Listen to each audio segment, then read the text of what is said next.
Hi guys, आइए अब हम लोग एक नया टर्म कंसंट्रेशन का मोलालिटी के बारे में बात करते हैं।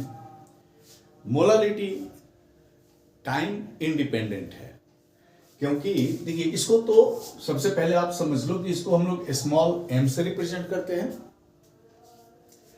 It is the number of mole of solute. It is the number of mole of solute present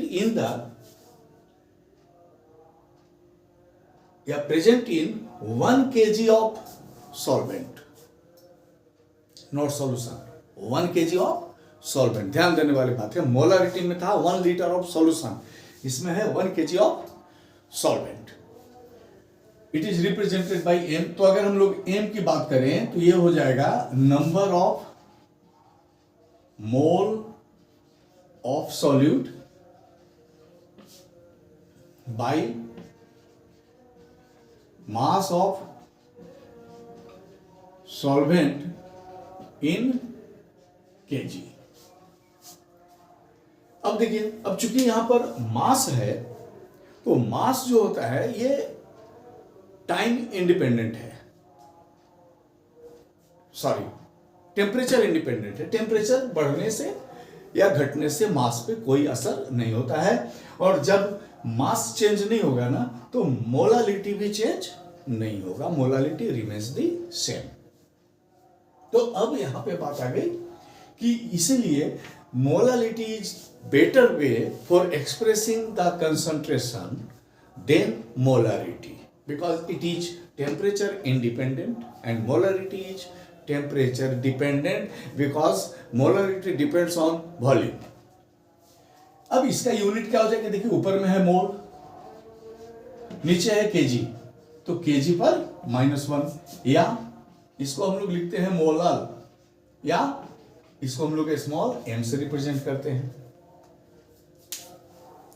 इसको बोला गया मोलालिटी। न्यूमेरिकल इसका हम लोग बाद में बनाएंगे।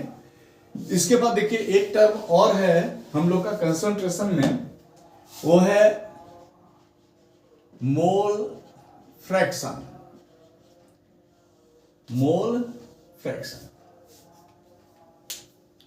मोल फ्रैक्शन जो है ये किसी भी कंपोनेंट का सॉल्यूशन के अंदर किसी भी कंपोनेंट का मोल फ्रैक्शन रेशियो है उस कंपोनेंट का mole to the total number of mole of all the component forming the solution. यानी कि अगर ए और बी, देखिए ऐसे समझिए कि ए और बी मिलके सॉल्यूशन बना दिया। इस सॉल्यूशन में ए का नंबर ऑफ मोल है Na और बी का नंबर ऑफ मोल है Nb। तो मोल फ्रैक्शन जो है इसको हम लोग x से रिप्रेजेंट करते हैं। तो अगर हम लोग बात करेंगे कि if Na mole of A and Nb mole of B forming a solution, then mole fraction of A, that is written XA is equal to number of mole of A by total number of mole Na plus Nb. The total number of mole forming the solution, that is A and B, which have mole Na and Nb. And mole fraction of B, that is XB is equal to Nb by Na plus Nb। इसके साथ एक बात और है, देखिए ये ratio है, ऊपर भी मोल और नीचे 2 मोल को जोड़ेंगे तो भी मोल। तो it is the ratio of similar quantity, therefore it does not have any unit. इसका कोई यूनिट नहीं है।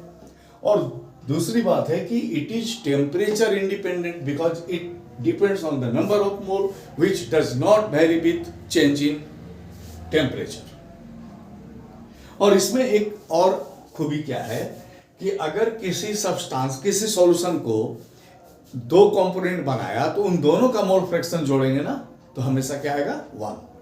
इसी तरह से अगर उसको 3 कंपोनेंट ए, बी और सी बनाता है तो उस तीनों को अगर आप जोड़िएगा तो क्या आ जाएगा, 1। यानी कि जितना कंपोनेंट बना है टोटल कंपोनेंट का मोल फ्रैक्शन हमेशा 1 आएगा। जैसे सपोज कीजिए, पहले 2 का देख लेते हैं कि Na मोल है A का और Nb मोल है B का, और ये सॉल्यूशन बन गया।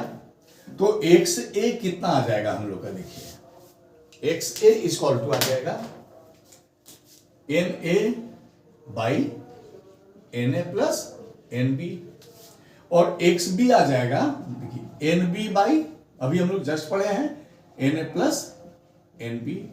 तो इन दोनों को अगर हम लोग जोड़ दें मोल फ्रैक्शन XA और XB को, तो ये हो जाएगा Na by Na plus Nb plus Nb by Na plus Nb, और एलसीएम लेके आप इसको सॉल्व कर दो Na प्लस Nb, तो ये हो जाएगा देखिए Na प्लस Nb, और ये आ जाएगा 1। देखिए 2 कंपोनेंट था XA और B, तो XA और XB का 1। अगर 3 कंपोनेंट रहेगा तो भी ऐसे आ जाएगा। जैसे अब इसको देखिए, इसको हम अगर थोड़ा सा एक्सटेंड करें तो Na mole of A, Nb mole of B और Nc mole of C, forming a solution. तो XA कितना हो जाएगा, देखिए Na by Na plus Nb plus Nc, और ये हो जाएगा देखिए यहां पर Nc, और XC इक्वल टू हो जाएगा Nc by Na plus Nb plus Nc। अब तीनों को जोड़ते हैं हम लोग, इस बार 3 कंपोनेंट है, XA plus XB plus XC equal to Na by Na plus Nb plus Nc plus Nb by Na plus Nb plus Nc plus Nc by Na plus Nb plus Nc। LCM लेके जोड़ दें तो नीचे में आ जाएगा, देखिए Na plus Nb plus Nc, ऊपर आ गया Na plus Nb Nc, cancel out 1, देखिए तीनों का 1। तो जो भी कंपोनेंट होगा उस तमाम कंपोनेंट के मोल फ्रैक्शंस का सम हमेशा आएगा 1। तो अब देखिए, अगर आपको ये समझ में आ गया और इंटरेस्टिंग लग रहा है पढ़ाई, तो आप मेरे चैनल को लाइक कीजिए, कमेंट कीजिए, सब्सक्राइब कीजिए और हमको अपना सहयोग दीजिए, ताकि हम आगे इसी तरह से वीडियो आप लोगों के लिए बनाते रहें। Thank you.